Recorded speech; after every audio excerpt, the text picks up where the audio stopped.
Initially releasing back in 2016 for the PC, Planet Coaster has gained quite a reputation as the spiritual successor to the abandoned Roller Coaster Tycoon series of games, offering a stunning and gratifying park simulator that has continued to grow in popularity. 4 years on, Frontier Developments have ported the title to the latest generation of consoles, but does it manage to escape the pitfall so many Tycoon console ports have fallen into in the past? PC exclusive titles often struggle to find their footing on a console, and it's no surprise when you consider the precise control a mouse and keyboard gives a player, especially in games that require micromanagement. Games such as The Sims have always struggled to prove to me that these types of titles can truly belong in a console using a traditional controller. With awkward controls, things can get frustrating very fast. Yet somehow, Frontier have done it, bringing their PC exclusive title to consoles in an almost seamless fashion, making next to zero compromises on the new generation hardware.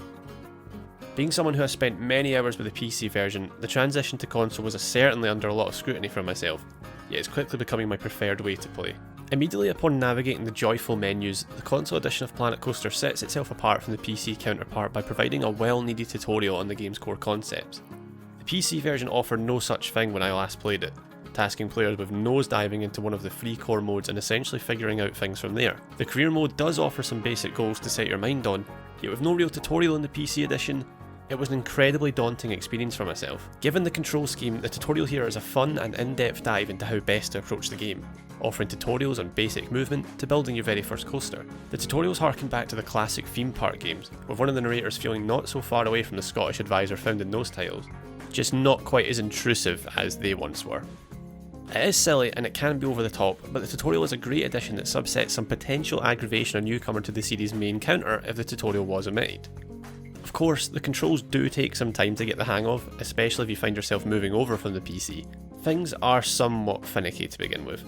The simple point and click nature that a mouse can provide is hard to forget, yet what is here is certainly good enough to get the jobs done. When it comes to the fine details of your ride or the excruciating details you may wish to give a custom building, you may become at odds with the control scheme. Yet for the casual Tycoon enthusiast, the controls offer a streamlined and accessible entry point to the title to ensure your creative mind can begin flowing. The port also allows for the use of keyboard and mouse, so if the controller is just too much to get your head around, the option is there to resort to the classic method. Past the tutorial, you will most likely find yourself continuing with the career mode, which serves as a series of different parks that are all in need of some fixes to ensure the money keeps coming in.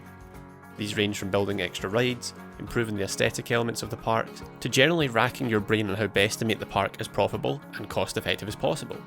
It makes for a decent challenge, with each park offering 3 tiers of tasks to complete that provide experience points towards your rank, which in turn results in more rides being available to add to your parks.